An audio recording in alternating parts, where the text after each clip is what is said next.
incredible. She looks so beautiful. I'm like, we could learn some red carpet tips from Blue. Absolutely. She was ready. She was ready. She is ready. Allegedly married. Distract the world by accentuating a 12-year-old girl's bosoms in a dress fit for an adult, not a child. They're all procurers, groomers. She's just next in line. Blue Ivy's next in line. Allegedly. They're handing her right to the industry, right to the same people I'm just doing the legal thing, bro. Allegedly. There are moments in pop culture that look perfectly polished from a distance, but once people start looking closer, the conversation gets complicated. Bright lights, designer outfits, cameras everywhere, and millions of people watching every move. Now imagine being only 13 years old while dealing with that level of attention. Blue Ivy Carter has grown up in one of the most famous families on the planet, and as her public appearances became more mature and fashion-forward, social media started debating whether the spotlight around her was becoming too intense for someone her age. Some viewers focused on her outfits, makeup, nails, and increasingly high-profile appearances. Others pushed back, arguing that people online were reading far too much into normal fashion choices and unfairly judging a young teenager. Either way, the discussion got loud fast. Every photo seemed to become evidence for somebody's argument, and every public appearance brought another wave of comments. For years, Wright has made controversial claims about major figures in the entertainment industry, including Beyonce and the wider celebrity world surrounding her. Her statements have attracted serious attention online, but many of those allegations remain disputed or unverified. Still, once Wright began raising questions about Blue Ivy's public image and the way young people are introduced to celebrity culture, clips of her comments started moving across social media again. People began comparing Wright's previous remarks with Beyonce and Blue Ivy's more recent public appearances, searching through interviews, red carpets, performances, and viral clips for anything that might support their theories. Critics saw warning signs. Supporters saw a mother helping her daughter confidently enter the public eye. Two completely different stories were being built from the same images. Then came the Met Gala moment that sent the conversation into overdrive. With cameras rolling and the internet watching closely, Beyonce used 4 simple words: "She is ready." It's like all the single ladies are staying home as Beyonce's Cowboy Carter tour, it is struggling to sell out. I think they oversold or were oversold on the idea of a Cowboy Carter tour. That line immediately took on a life of its own. Ready for the spotlight? Ready for fashion? Ready for a bigger role in entertainment? Online speculation filled in the blanks almost instantly, especially among people already sharing Jaguar Wright's claims. But the biggest question remains sitting right there in plain sight. Ready for what?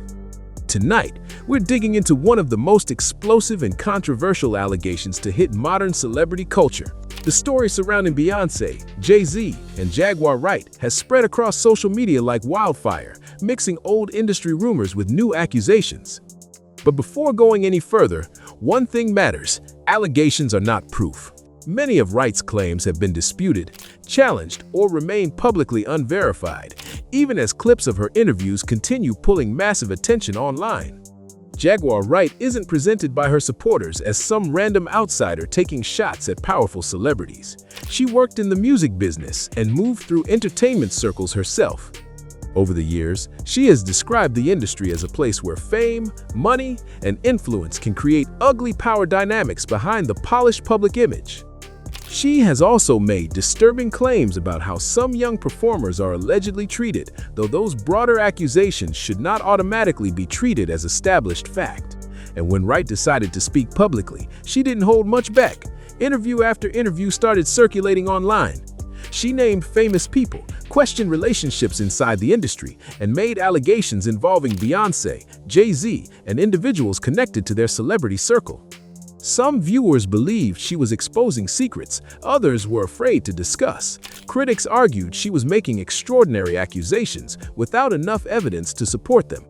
In a clip that spread rapidly online, Wright allegedly used terms including procurers and groomers while discussing powerful figures in the entertainment world. Those are extremely serious labels, especially when discussions involve young people, and repeating them doesn't make them true. But the language was enough to send social media into detective mode, with viewers digging through years of interviews, performances, photographs, and celebrity connections, trying to figure out exactly what Wright believed she was exposing. When I think about her, it makes me think about Drew Barrymore. You know, Drew Barrymore was running around going to Hollywood parties when she was around that age, and she was already an alcoholic. She grew up Hollywood legacy, third generation. The Barrymore family had a huge name, and yet that girl was essayed, and she was turned out by 13. Then came an even more sensitive part of Jaguar Wright's claims. She suggested that Blue Ivy could be next in line, alleging that Beyoncé's daughter was being introduced to the same powerful entertainment system Wright has spent years criticizing. There is no established evidence that Blue Ivy is being exploited or handed over to anyone, and claims involving a minor need to be handled carefully. Still, Wright's comments triggered a massive argument online. One side said Jaguar had crossed a serious line by dragging a young teenager into accusations about adults in the music business. Another group wondered whether her comments were really about something broader, the pressure that can come with growing up inside an entertainment dynasty where cameras, performances, branding, and public expectations are part of everyday life. Suddenly, people weren't just arguing about Beyoncé. They were arguing about where the line should be when a celebrity's child begins stepping into the spotlight. Beyoncé was deep into the Cowboy Carter era, with enormous expectations surrounding the tour. Online posts began circulating claims about ticket availability and empty seats in certain sections, with critics quickly framing those images as evidence that demand was collapsing. But ticket maps and scattered empty seats don't automatically prove a tour is failing, and claims that Beyoncé was privately panicking have not been publicly established. She appeared alongside Beyoncé on stage, including during America Has a Problem and Protect Her, putting her directly in front of huge stadium crowds and an even bigger audience online. She kept saying, "She's ready. Blue's ready. Yeah, I'm here for Blue. I'm looking through the eyes of Blue." That was signaling something so much more deeper, actually. Videos traveled across TikTok, Instagram, YouTube, and fan pages within hours. Every dance move was replayed. Every outfit was analyzed. Every interaction between mother and daughter became another viral clip. To supporters, it looked simple. Blue Ivy was performing with her mother, developing confidence, and taking part in a massive family moment. To critics, however, the sheer amount of attention surrounding a 13-year-old raised uncomfortable questions about how much public exposure is appropriate at that age. And once Jaguar's earlier comments were placed beside those images, social media started building a much darker narrative around them, even though the most serious parts of that narrative remain allegations rather than proven facts. Long before the latest controversy, Blue Ivy's name was already tied to business, entertainment, and major achievements. Beyoncé and Jay-Z became involved in a years-long trademark dispute over Blue Ivy Carter, a move widely understood as an effort to control commercial use of their daughter's name rather than simply letting outsiders profit from it. Still, critics looked at the bigger picture and asked a different question: when does protecting a famous child's identity start looking like building a brand around that identity? Then came the credits and accomplishments. Guinness World Records recognition, Billboard chart history, award wins, voice work, and narrating the audiobook for Hair Love, a New York Times best-selling children's book. Before reaching driving age, Blue Ivy had already collected entertainment credits that many adults spend decades chasing. Critics began describing that extraordinary resume as evidence that she was being heavily introduced to the family business. I have to worry about what people are going to say about him wearing a dress because of the long line of dress-wearing people before him. Definitely haven't ran into to put on the dress. I mean, you know, you have to have boundaries. You have to have. Supporters saw something completely different. Parents giving their daughter opportunities and allowing her to explore performing on her own terms. There is no established evidence that Blue Ivy has been forced into these appearances, so claims that she is being packaged should be treated as interpretation, not fact. Jaguar Wright, however, pushed the criticism much further. She reportedly compared Beyoncé's approach to the Kardashian-Jenner family model associated with Kris Jenner, suggesting that fame, family, and business were becoming increasingly intertwined. Claims that Kris Jenner sold her daughters are inflammatory allegations, not established facts, but the comparison gave social media another controversial angle to argue over. Then Wright reportedly invoked another famous name, Drew Barrymore. That comparison carried serious weight because Barrymore became internationally famous as a child and has openly discussed difficult experiences surrounding her unusually early exposure to Hollywood. But Blue Ivy's circumstances are not automatically comparable, and there is no evidence establishing that she is experiencing Barrymore's childhood circumstances. Wright's comparison was a warning based on her own interpretation of celebrity culture, not a prediction proven to be coming true. Still, critics started pulling up older appearances and examining them through that lens. They pointed to Blue Ivy's red carpet appearances and debated whether some styling choices looked too mature for her age. Others pushed back hard, arguing that fashion, makeup, or nails don't prove exploitation and that obsessively analyzing a young person's appearance creates its own problem. Then came the Renaissance Tour. Blue Ivy joined Beyoncé on stage for carefully rehearsed choreography in front of enormous crowds. What began as a surprise appearance quickly became one of the tour's biggest viral moments, and suddenly millions of people were watching a young performer grow more confident from show to show. For supporters, it was a powerful mother-daughter moment. For critics following Jaguar Wright's claims, it became another piece of a much more controversial argument. By this point, the cameras weren't just following Blue Ivy occasionally.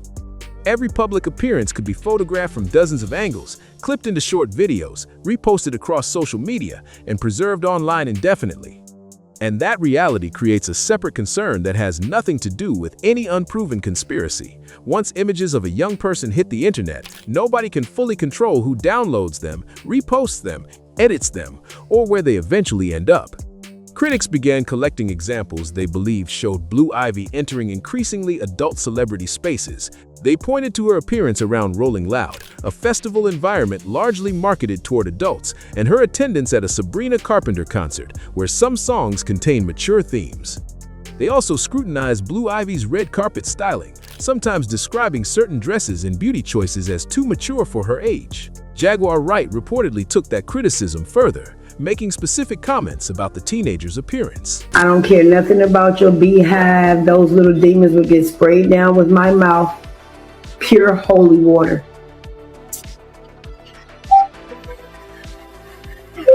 How do you feel knowing you are the person who you are today? This is not a condemning. This is a fact. But there is an important line here. A young person's body should not become public entertainment, and clothing alone doesn't prove that a child is being exploited. The stronger question is whether the non-stop celebrity spotlight, adult environments, and millions of strangers analyzing every photograph create pressure that someone her age should have to carry. Jaguar's argument was that these moments weren't isolated. In her telling, they represented a gradual move deeper into an adult entertainment world, one performance, one red carpet, and one viral clip at a time. That is an allegation and interpretation, not established evidence of some deliberate plan. Still, she connected her warning to a name with a very real history in Hollywood, Drew Barrymore. Barrymore entered entertainment extraordinarily young, appearing professionally as a baby and becoming a major movie star while still a child. She has publicly discussed exposure to adult environments, substance use at a very young age, rehab, and the enormous pressures surrounding her childhood fame. Her story became one of Hollywood's most famous examples of how early celebrity can come with serious consequences. That doesn't mean Blue Ivy is living the same story. Their families, circumstances, careers, and experiences are different. But Wright's comparison hit a nerve because Hollywood has a documented history of child stars struggling under pressures that adults around them did not always handle well. And then came the Met Gala, where a few seconds caught on camera would become fresh material for an already heated online debate.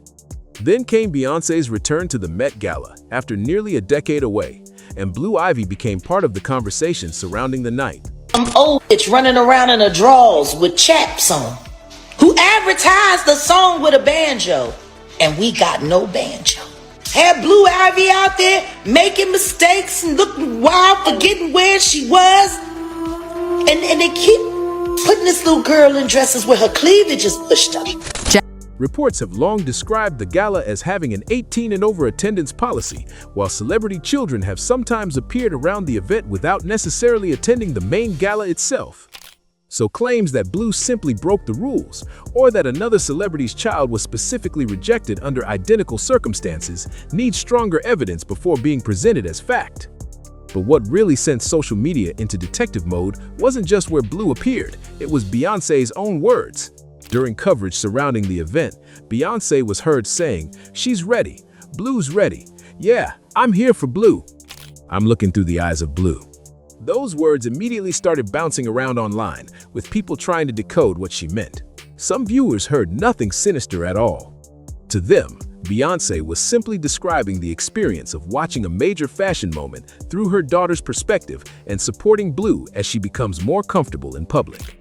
But critics following Jaguar Wright's earlier comments heard something completely different. Looking through the eyes of Blue suddenly became the phrase everyone wanted to dissect. Not, "My daughter's here with me." Not, "I'm proud of her." Instead, critics focused on the idea of Beyoncé experiencing the moment through Blue, interpreting it as symbolic language about a new generation stepping forward. Online theories quickly turned that ordinary possibility into something much darker, talking about torches being passed, identities changing, and supposed industry initiations. There is no verified evidence that Beyoncé's words referred to any secret ritual or hidden process. And that's where Cat Williams' old interviews started getting dragged back into the conversation. Williams has spent years speaking critically about Hollywood and describing what he believes are compromises, humiliations, and pressures facing entertainers who want access to the industry's highest levels. His comments have fueled countless theories about whether success comes with hidden personal costs. But his statements are his claims and interpretations, not proof of a coordinated initiation system. One particularly viral story involved Ludacris. Williams alleged that he rejected a lucrative opportunity while suggesting Ludacris made different choices and later benefited financially, including references to a figure around $200 million. Ludacris publicly responded to Williams' remarks, and there is no established evidence proving that he participated in some secret ritual in exchange for career success. Still, once Beyoncé's "She's Ready" comments, Jaguar Wright's warnings, and Cat Williams' interviews were stitched together online, people began treating separate moments as pieces of one massive puzzle. If you accept the theories pushed by Cat Williams and Jaguar Wright, the Met Gala moment can suddenly look very different. But saying Blue Ivy was offered to the industry would go far beyond what any verified evidence shows. What can be examined is the very real question underneath all the online noise. How much exposure should a young teenager face when she belongs to one of the world's most famous families?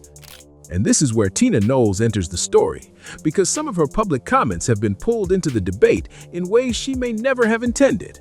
Tina has spoken about the painful side of watching her grandchildren grow up under relentless public attention. She has expressed concern about the ignorance, lies, and vile things they may eventually encounter online.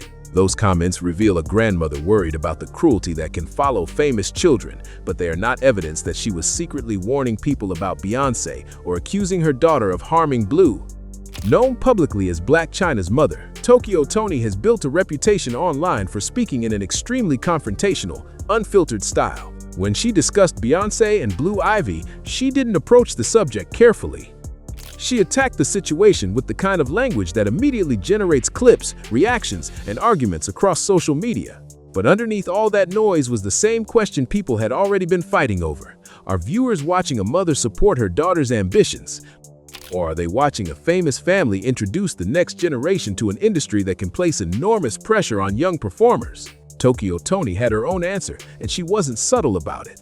Then the language surrounding the controversy took an even darker turn.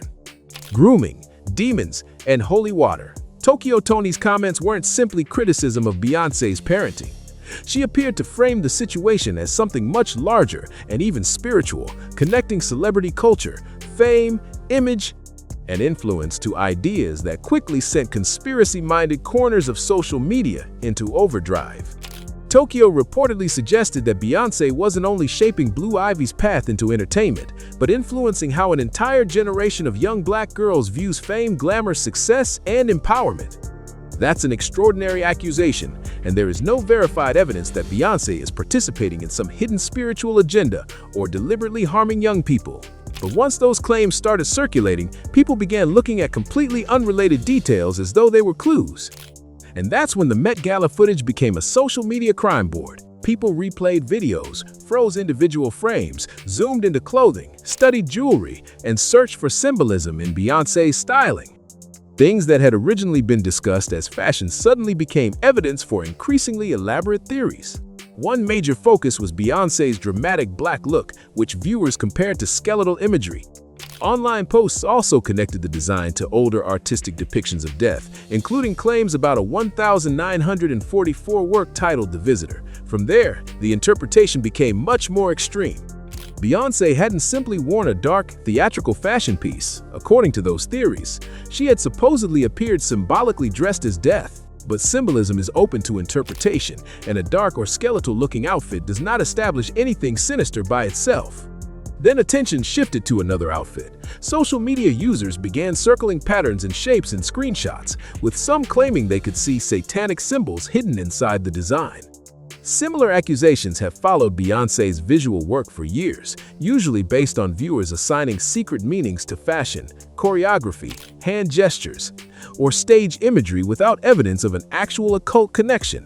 Still, once Tokyo Tony's spiritual accusations were placed beside those images, the internet did what it does best. Separate details were stitched together into one increasingly disturbing theory, and suddenly, every design choice was being treated like it carried a hidden message. Then viewers started analyzing the smallest details. Beyoncé's nails were extremely long and sharply styled, with some commenters comparing them to claws. Blue Ivy's pale, delicate outfit also became a target for theories, with viewers saying its flowing design looked almost bridal. Then people brought Jay-Z into the interpretation, claiming that his formal look made the family appearance resemble a father accompanying his daughter into some symbolic new chapter. Even the shoes became part of the online detective work. Some viewers pointed out that Blue's footwear appeared to coordinate more closely with Beyoncé's look than with her own outfit. That quickly produced another theory. Blue was supposedly stepping into her mother's shoes, almost literally. It's a dramatic interpretation of a styling choice, not evidence of a hidden ceremony, but once people started searching for symbolism, practically every detail was pulled into the conversation. Then there was Beyoncé herself. Fans studying interview footage described her as nervous, emotional, or unusually reserved, while Blue appeared confident and composed beside her. But body language is easy to misread, especially through short clips. Nobody watching through a screen can reliably know what Beyoncé was feeling in those moments. Still, critics interpreted the contrast as symbolic, the established superstar appearing emotional while the next generation stood ready beside her. And that brought Jaguar Wright's earlier comments roaring back into the discussion. Wright had previously criticized the way Blue was being styled and presented publicly, arguing that the young teenager was being introduced too quickly to an adult entertainment world. Those claims remain Wright's interpretation, not proof that Blue is being exploited. But after the Met Gala footage circulated, her supporters began treating every outfit, pose, and family interaction as confirmation of something she had supposedly predicted. That is where speculation can become dangerous, especially when a young person is at the center of it.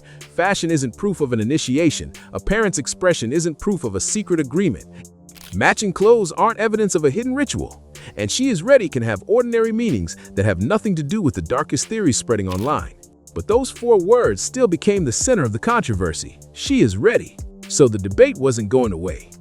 Was Jaguar Wright simply interpreting celebrity culture through her own deeply suspicious lens, or had she identified legitimate concerns about how quickly young people can be pulled into fame? And was the Met Gala simply a glamorous family appearance, or had the internet turned it into something far darker than the evidence actually supports? And that leaves one question hanging over everything we've just seen. Is Blue Ivy simply a young teenager growing up with extraordinary opportunities and a bright future ahead of her? Or is the pressure of one of the world's biggest entertainment families pulling her into fame faster than critics believe is healthy? The darker claims remain allegations and speculation, but the debate around childhood, celebrity, branding, and public exposure isn't disappearing anytime soon. Maybe the viral clips are being read completely wrong. Maybe people are turning fashion choices and family moments into something they were never meant to be. Or maybe critics like Jaguar Wright believe they're seeing warning signs in an industry that has a complicated history with young stars. Either way, Blue Ivy is still a young person, and the wildest theories surrounding her should never be confused with proven facts. Now we want to hear from you. Do you think people online are uncovering legitimate concerns about the pressures surrounding celebrity children, or has this entire conversation crossed the line into conspiracy and speculation? Drop your take in the comments and tell us exactly where you stand. And if you've made it this far, make sure you like this video, share it with someone who follows celebrity news, and subscribe to Star Watch for more deep dives into the biggest stories shaking the entertainment world. Turn on notifications too, so you don't miss the next upload when another major story breaks. Because there are still questions surrounding this family, the industry around them, and the claims that continue spreading across social media. Some of those claims may have ordinary explanations. Others remain disputed, unverified, or completely unsupported. But the conversation around what happened next is already getting even bigger. Click the video on your screen right now to continue with Star Watch, because the next chapter takes this story in a direction you probably won't expect.